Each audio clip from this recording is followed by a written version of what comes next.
everybody thinks that I own half of Kampala when I have only, I think I have maximum 2 acres.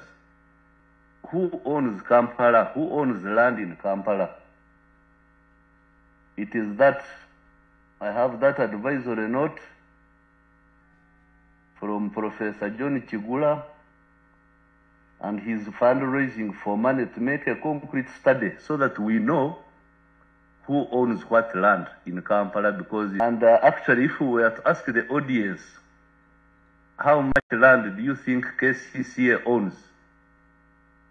I don't know how many of them would get the right answer there. Then, interesting, the other week, I got a request from Internal Security Organization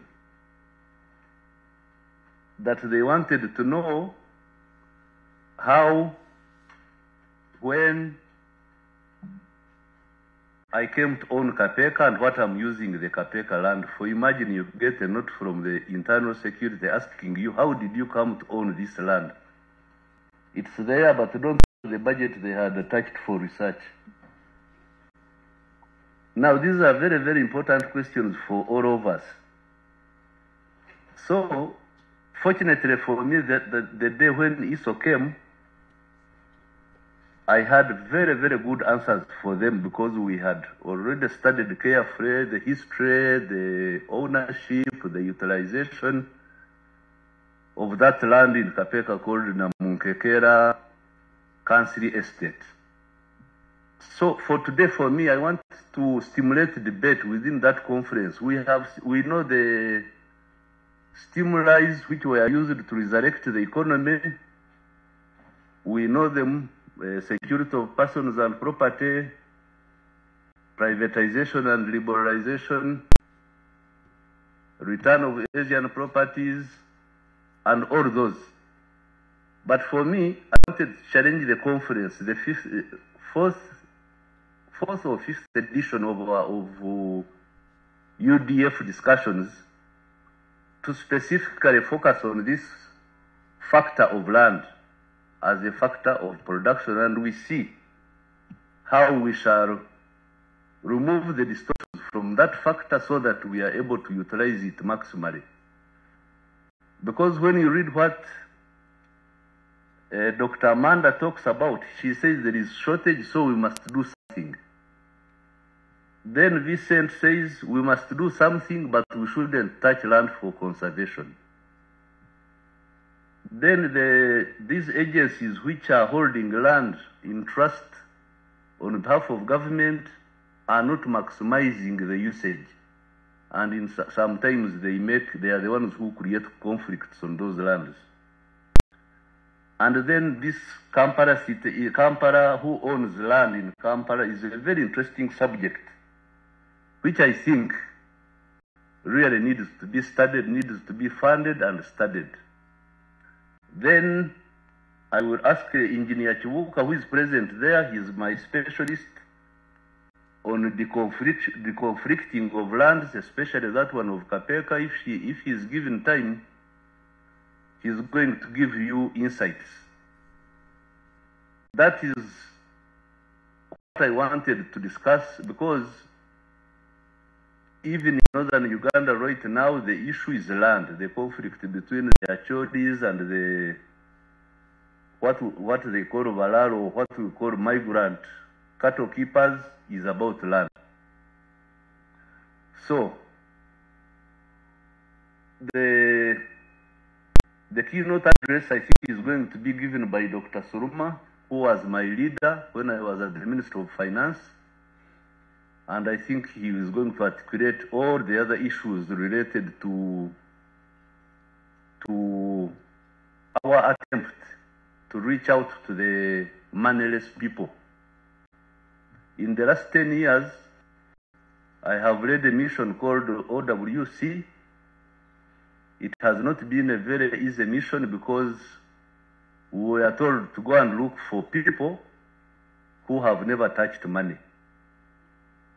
68%. We struggled with inputs, with coffee, with tea, with all those inputs over that period. And statistically, they say we were able to reduce the people outside the money economy from 68% to about 39%.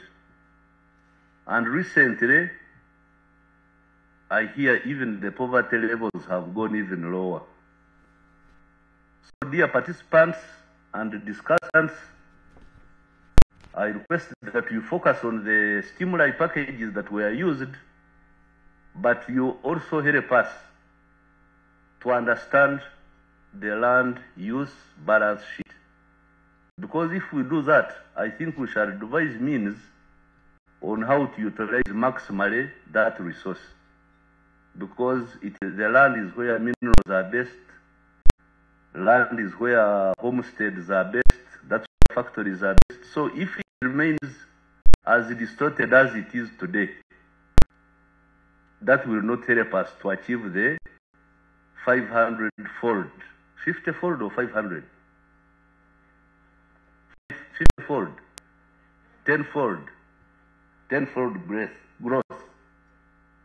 So, ladies and gentlemen, if you help me to answer that question and listen carefully to the rest of the presenters, we shall produce a very big report out of this conference, and it will be helpful to us to look into the future. Because we have been discussing with the academia, with the private sector, with the ordinary mwananchi, and we are just trying to put together the economic history of Uganda, and it is very, very interesting. Because from what we have been able to read, the first development plan of Uganda as a protectorate was 1946. Now, 40 years later, in 1986, that is when NRM came to power, and they hired some experts under the IDRC, International Development Resource Center from Canada. And Chairman Mao said at that time, if you look at the list of cabinet ministers who were the first cabinet of our liberation, 60%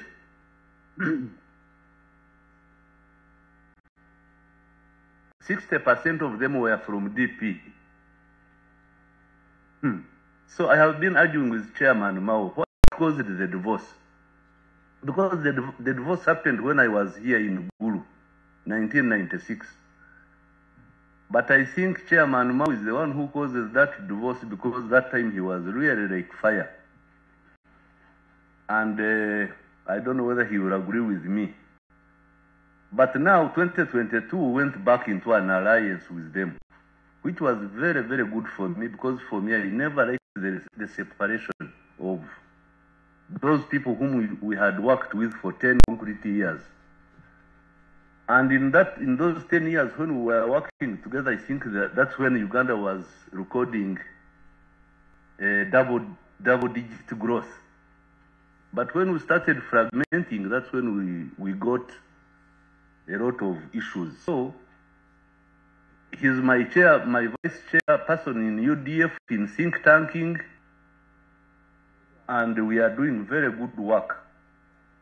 So I wish him the best in his delegates conference, and I want to thank the Minister of Finance. I want to thank the Uganda Development Corporation and all the agencies that have supported OWC to get to the ordinary mwananchi. We are very excited that we participated in this revolution of reducing the people who are outside the money economy, and we hope we can completely eliminate it in the next 5 to 10 years. Thank you very much for listening to me, I'm sorry I couldn't come to Kampala because Kampala is a bit troubled. So Gulu is more calmer than Kampala. That's why I stay in Gulu. It has a calmer atmosphere. And I invite all of you that the next conference that we are going to hold should be held in Gulu here.